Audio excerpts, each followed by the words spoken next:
안녕하세요, 여러분. 반갑습니다. 저는 원광대학교 조성훈 교수입니다. 지금 여러분께서는 마음치유, 잃어버린 나를 찾는 길 수업을 함께하고 있습니다. 이 수업에는 단국대학교, 대전대학교, 상명대학교, 서강대학교, 원광대학교 이렇게 5대학교의 학생들이 참여하고 있습니다. 온라인으로 이 수업을 듣고 있는 친구들과 인사하면서 시작하겠습니다. 자, 반가운 마음을 담아서 안녕하세요, 반갑습니다. 안녕하세요, 반갑습니다.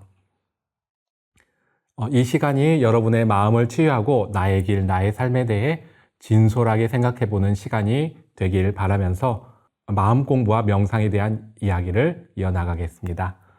지난 강의 내용을 가볍게 요약하면서 나가보도록 하겠습니다. 아마 이번 강의로는 마지막 강의 시간 차시는 될 것 같습니다. 예. 그러면서 보니까 요약한다고 제가 처음에 표시는 1, 2분 한다고 했거든요. 하다 보면 4분, 5분도 할 때가 있는 것 같습니다. 이번에는 짧게 한번 되도록 해보도록 하겠습니다. 지난 주제는 평범하기에 위대한이었죠. 그리고 처음에는 서툴다는 것, 그리고 초보자의 마음, 비기너스 마인드, 그리고 챙기면 능숙해진다. 그리고 소 길들이기와 무시선, 그래서 소 그림들을 봤었는데요. 어느 개그 프로에서 올해 조금 된 거긴 합니다. 그렇게 할 거 다 하면 소는 누가 키워? 소는 누가 키워? 이런 표현을 했던 게 있었는데요. 예, 기억이 납니다. 내 마음의 손을 나는 어떻게 키워나가고 있는가? 누구나 처음에는 서툰 것이 당연합니다. 그 서툰 것을 받아들일 때 우리는 초보자의 마음을 가질 수 있습니다. 초보자 마음에는 가능성이 많지만 숙련자의 마음에는 가능성이 거의 없다고 합니다. 영어로는 이렇게 됩니다. 영어 원문은 Beginner's mind has many possibilities. Expert's mind has few. 예, 이렇게 원문에 되어 있습니다. 그리고 이제 마음 공부의 과정을 소개하는 다양한 접근법, 그리고 직관적인 이해를 돕는 이콘, 15도에 대해서도 살펴보았습니다. 15도는 10가지 소 그림으로 마음 공부를 설명하고 있는데요. 이를 좀 더 간략하게 한 것이 바로 집심, 관심, 무심, 능심의 무시선이었습니다.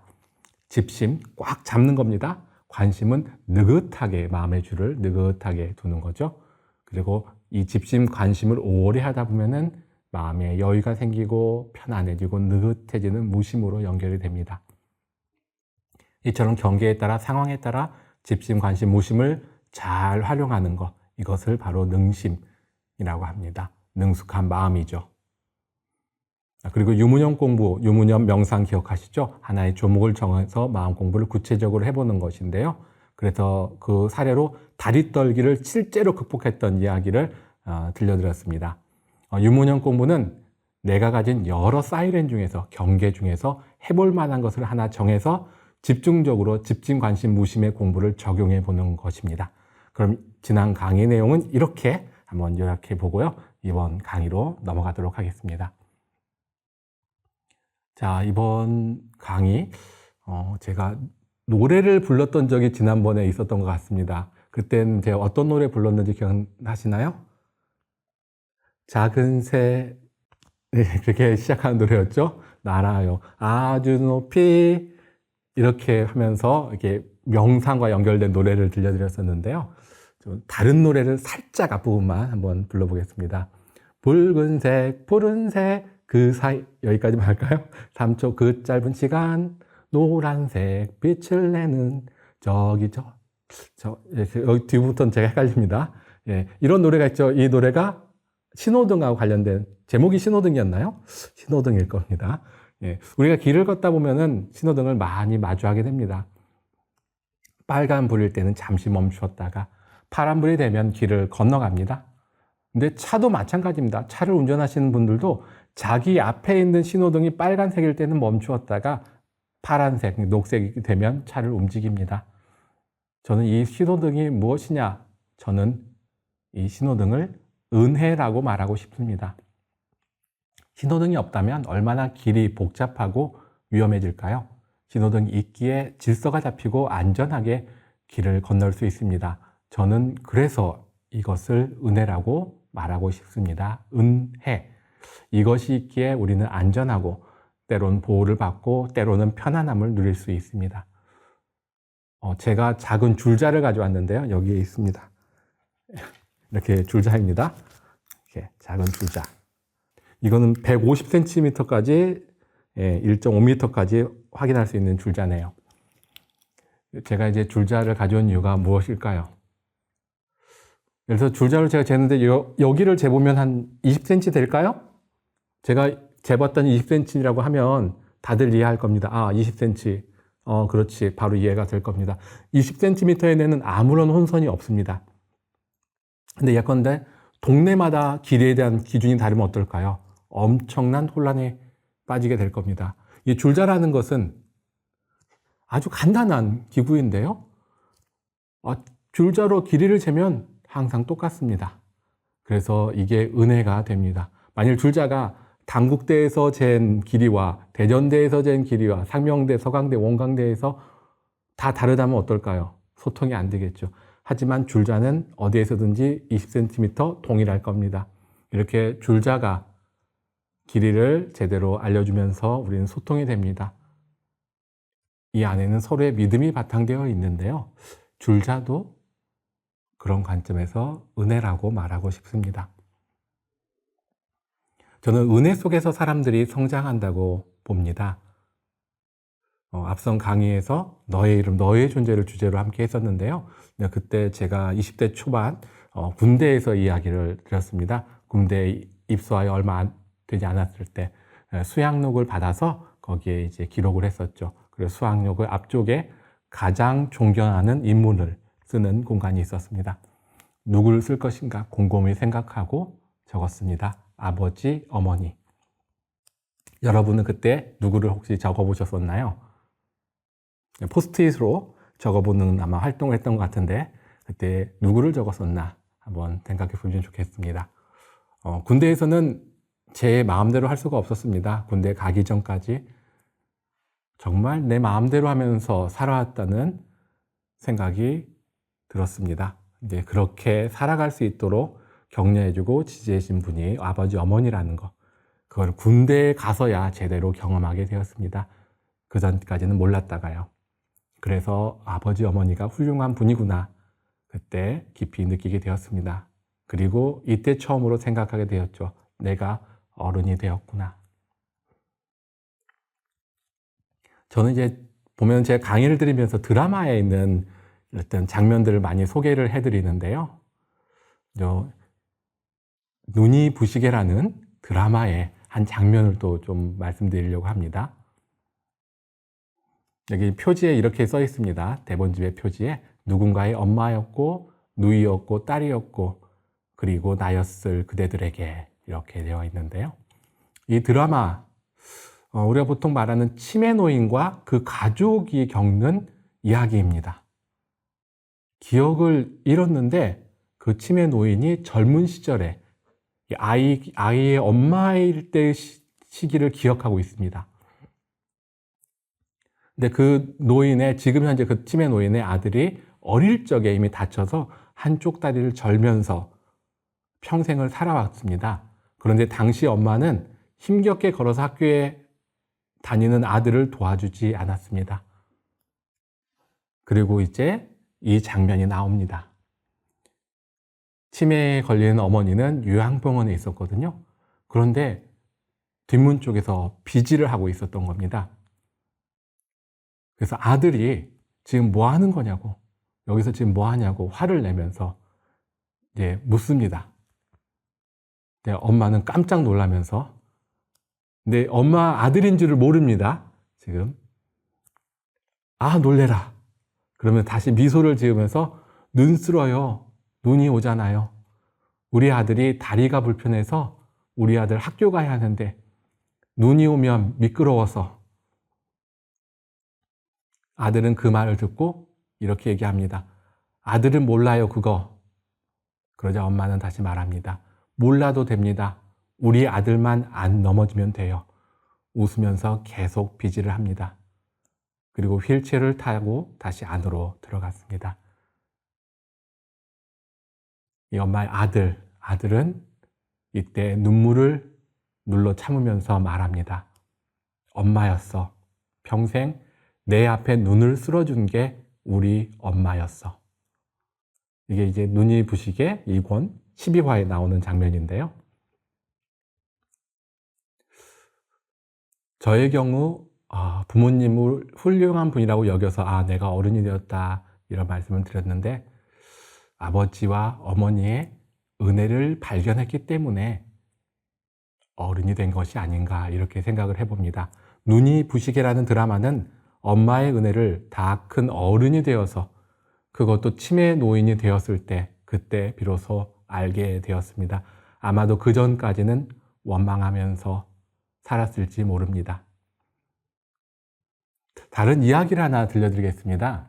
아기 물고기와 할아버지 물고기의 이야기입니다.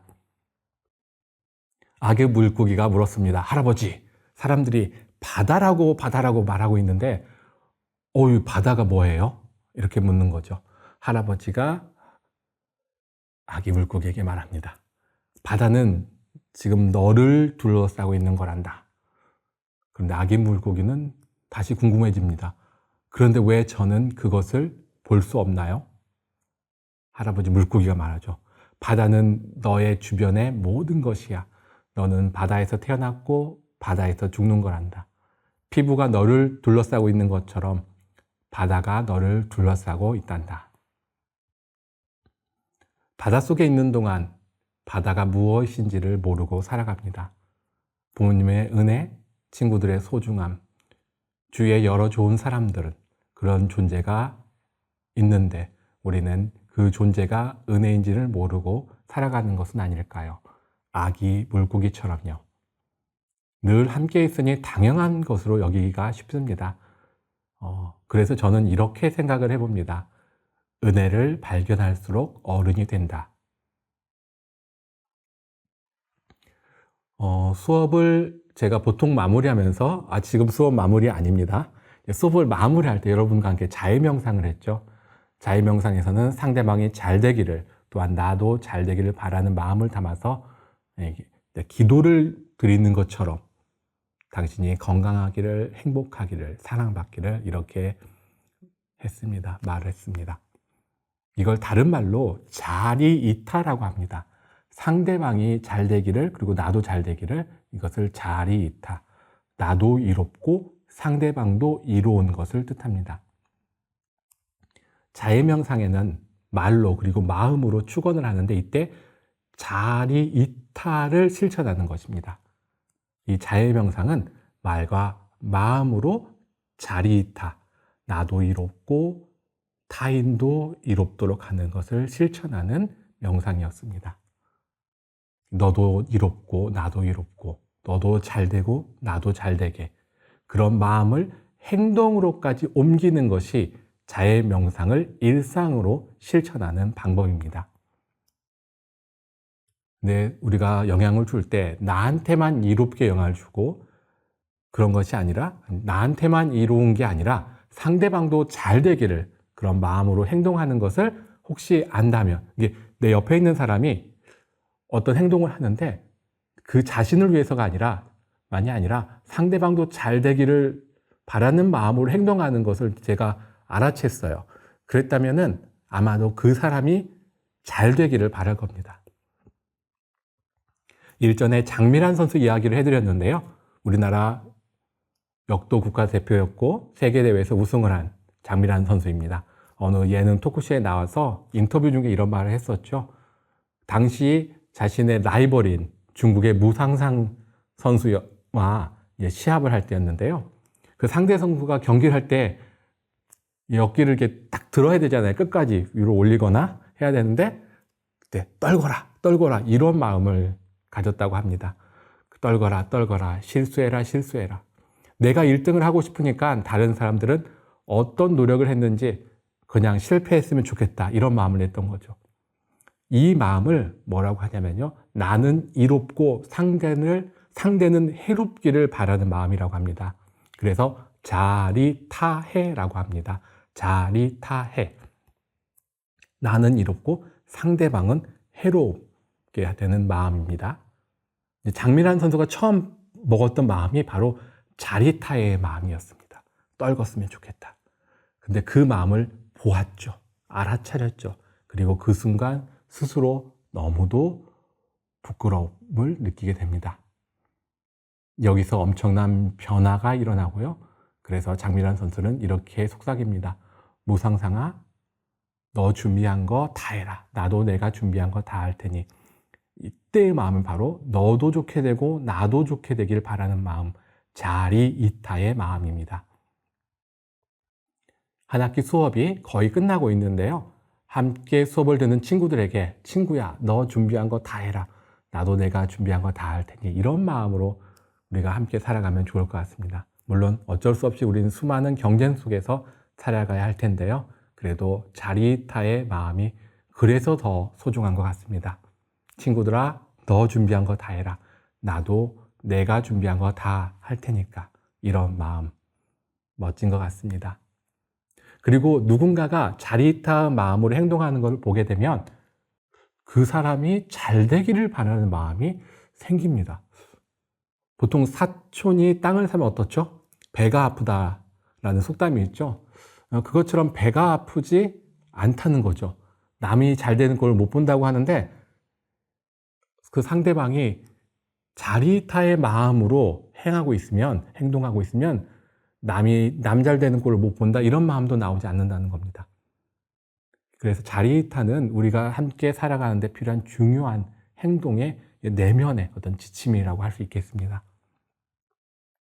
그리고 자유명상은 이러한 따뜻한 마음, 함께하는 마음을 가꾸어 나가는 것이고 그리고 그것을 실천으로 옮기는 것으로 우리의 삶에서 확장이 되는 것입니다. 저는 이런 말씀을 드리고 싶습니다. 자리이타의 마음을 가진 사람은 주위에서 응원하고 도와준다는 것을요. 평소에 자리이타의 마음, 나도 잘 되고 너도 잘 됐으면 좋겠다 하는 그런 마음. 분명 세상 살아가는 게 만만치 않고 힘들 겁니다. 나 하나 살아가는 것도 어려운 게 요즘 현실인 것 같습니다. 그래서 자리이타의 마음보다 자리타의 그 마음이 나오기가 쉬운 것 같습니다. 그만큼 자리이타가 더욱더 요청되는 세상인 것 같습니다. 근데 자리이타의 마음이 쉽게 나오지 않습니다. 어떻게 하면은 잘 나오게 할 수 있을까요? 바로 은혜를 발견하는 것입니다. 은혜를 느끼면 감사한 마음, 고마운 마음이 그냥 샘솟습니다. 그러면 묘하게도 나도 이 은혜를 갚아야겠다 하는 마음이 저절로 일어납니다. 따뜻한 마음, 선한 영향력은 여기에서 시작되는 겁니다. 여러분 흥미진진한 요리 서바이벌 프로그램 흑백 요리사 아시죠? 2024년 9월에 첫 개봉이 되었고 사람들이 많은 관심을 받았습니다. 그 요리사 100명이 처음에 모여서 대결을 했었고요. 심사위원 2분에 대해서도 많은 이야기가 회자가 되었습니다. 그 중에 이제 흑수저 요리사 중에 한 분이었던 급식대가라는 분이 계십니다. 이분이 15년 정도 급식사로 초등학교 학생들에게 음식을 만들어 주었는데요. 그리고 이제 2024년 여름에 퇴직을 하셨습니다. 이분에 대해서도 사람들이 워낙 관심이 있다 보니 어느 심사위원 중 한 분의 유튜브 요리 프로그램에 나오게 되었습니다. 그래서 당시 심사위원이었던 이분과 이 급식대가님이 이제 대화를 나누면서 이제 요리를 했는데요. 저는 그때 이 장면이 굉장히 마음에 와닿았습니다. 짜증을 내면 음식이 안 돼요. 이 말씀을 해주셨거든요. 초등학생 아이들을 상대로 하니까 즐거운 마음으로 해야지 짜증을 내면 음식이 잘 안 된다고 합니다. 이거를 들으면서 제가 지난 강의에서 어느 명상센터의 책임자가 식당에서 일하는 분이 화가 나 있을 때는 그분께 요리를 맡기지 않는다고 한번 말씀을 드렸었는데요. 그때는 이제 요리에 화가 담겨서 안 좋은 기운이 식사하는 분들께 전달되지 않기 위해서 그렇게 했다고 이제 들었습니다. 근데 그런 마음이랄까요? 이런 것이 급식대가님의 마음과도 서로 이렇게 만나지는 것 같습니다. 아이들을 상대로 하니까 즐거운 마음으로 해야지. 그래서 급식대가님의 마음과 그 명상센터 책임자의 어떤 마음이 서로 통한다는 생각을 해보는데요. 식사를 하는 분들, 초등학생이 되었든 명상센터의 참가자가 되었든 아마 이런 마음으로 요리를 하는 분이 있다면, 그리고 그런 요리라면 아마 또 그게 바로 은혜가 아닐까 이런 생각을 가져봅니다. 명상과 마음 공부가 확장이 되면 어떤 공부로 연결되느냐? 바로 은혜를 수집하는 공부로 연결이 됩니다. 이를 간단히 은혜 공부, 은혜 명상이라고 부르는데요. 방법은 말 그대로 은혜를 수집하는 겁니다. 은혜를 수집한다는 게 무언가? 일상에서 무엇이 은혜인지를 발견하는 안목을 키워나가는 겁니다. 은혜를 발견하면 발견할수록 고마움을 느끼고 상대에게, 그리고 그 상황에 감사하게 되는데요. 급식대가님이 이제 나왔던 그 아까 프로에서 이렇게 또 이야기를 했습니다. 애들이 급식을 받을 때마다 이제 아이들이 사랑한다는 말을 하고 지나간답니다. 아마도 아이들은 그 음식에 은혜를 느껴서 자연스럽게 사랑한다는 말이 나오는 것이 아닐까 이렇게 생각이 됩니다. 그래서 은혜를 발견할수록 어른이 되는 것 같습니다. 이렇게 밥을 먹으면서 이런 삶의 일부 속에서도 아이들은 먹어서 어른이 몸이 크는 것도 있지만 이런 내면의 이런 마음적으로 또 성숙된 어른이 되어가는 것 같습니다. 그리고 누군가에게 은혜가 될 수 있다는 것, 이것이 참 멋진 삶인 것 같습니다. 그렇게 될 때 은혜가 넘치는 세상이 되겠죠. 요즘 투잡, 쓰리잡을 뛴다고 하는 분들이 많습니다. 그래서 저는 직업 중 만일 하나를 추천드리고 싶은데요. 바로 은혜 수집가입니다.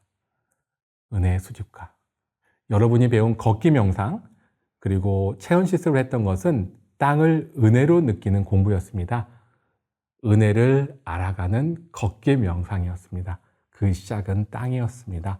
땅과의 만남을 통해 땅이라는 존재가 은혜임을 알아가는 것이었죠. 근데 제가 걷기 명상을 안내해 드릴 때 땅을 그냥 있는 그대로 느껴보라고 했지 그것을 은혜라고 말씀을 드리지는 않았었습니다.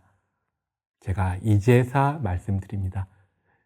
이게 은혜라고 그 단어에 있는 게 아니라 그 주는 안정감, 편안함, 즐거움 등 그런 요소들이 바로 은혜인 거죠.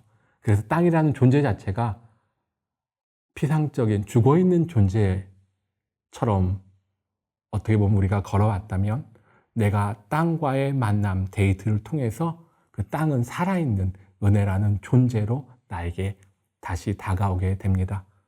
그러면서 땅에서부터 시작된 은혜에 대한 안목이 점차 넓어지면 우리 삶이 은혜로운 세상임을 발견하게 될 것입니다. 제가 이제 은혜를 수집했던 어떤 그래서 적었던 글이 있는데 한번 읽어보도록 하겠습니다. 제목은 버스는 따뜻하다입니다. 바람이 불고 한방눈이 내린다. 여기는 버스 정류장. 다들 추위에 떨며 버스를 기다린다. 드디어 버스가 도착했다. 고마움이 느껴진다.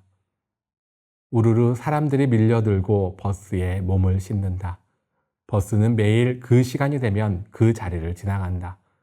이것은 당연한 일이고 버스가 지나가는 걸 보고 고맙다고 생각하지 않는다. 그런데 오늘은 버스가 더 반갑고 버스 기사님이 무척 고맙다. 당연한 것으로 여겼을 것들, 그런 무수한 것들, 내 옆에 있는 무수한 사람들, 이 모두가 소중한 존재이고 소중한 것이고 소중한 존재임을 느낀다면 그 사람은 행복한 사람일 것이다. 이걸 아는지 모르는지 버스는 달리고 있고 마음은 따뜻하다. 제가 버스는 따뜻하다라는 이걸 일기라고 할까요? 수필이라고 할까요? 짧은 글을 썼는데요. 이렇게 은혜를 글로 써서도 수집해 볼 수가 있겠습니다. 앞서 지난 강의에서 드렸었나요? 그 시 한 편이 있었는 대추 하나리라는 시. 이 시도 한번 제가 읽어보겠습니다. 저게 저절로 붉어질 리는 없다. 저 안에 태풍 몇 개, 저 안에 천둥 몇 개, 저 안에 벼락 몇 개. 저게 저 혼자 둥그러질 리는 없다. 저 안에 무서리 내리는 몇 밤, 저 안에 땡볕 두어 달, 저 안에 초승달 몇 날. 대추 하나리라는 시에서는 대추의 관점에서 저 안에 태풍도 들어있고요, 천둥도 들어있고, 벼락도 들어있고요, 밤도 들어있고, 달도 들어있고요. 여러 가지가 이렇게 보이지 않는 은혜들이 이 안에 함께하기에 대추가 붉어지고 둥그러졌을 것입니다. 우리가 어른이 되어가는 과정도 비슷하다고 생각을 합니다. 오늘 수업에서는 거의 마지막 수업인데요. 은혜를 수집하다라는 주제로 이야기를 나누었습니다. 은혜를 수집하다. 자, 오늘의 수업 내용을 한 문장으로 요약하는 시간을 가져보려고 합니다. 인생의 한 문장입니다. 인생의 한 문장을 써보는 시간. 지금 떠오르는 감정, 느낌을 한 문장으로 표현해 보면 됩니다. 여러분의 말로, 여러분의 글로 30초 동안 인생의 한 문장을 써봅니다.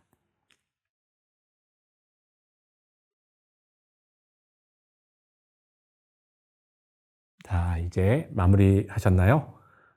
그럼 여러분이 내가 작성한 인생의 한 문장을 소리내어 읽어보겠습니다.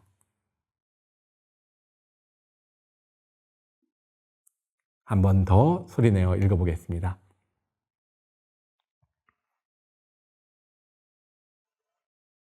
지금 이 한 문장이 여러분의 마음을 치유하는 그런 한 문장이 되었으면 합니다. 그리고 제가 강의를 준비하며 써본 인생의 한 문장을 읽어보겠습니다. 나는 은혜 수집가입니다. 나는 은혜 수집가입니다. 자, 이제 마무리하는 시간이 되었습니다. 자, 자해 명상에 대해서 설명을 오늘 강의에서 좀 더 드렸었는데요. 자리이타, 자리타해 라는 단어로 해서 설명 한번 드렸습니다.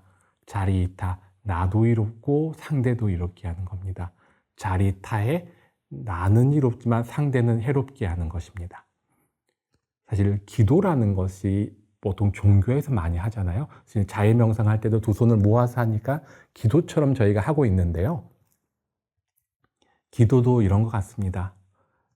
나만을 위해서 나만 잘 되기를 하는 기도는 자리타의 기도가 아니라 자리타의 기도겠죠. 그렇다면은 그 기도는 옆에 사람들이 도와주고 그래서 응원해 줄까요? 자리이타의 기도를 할 때 그때 사람들이 응원해 주고 도움을 주리라고 생각합니다.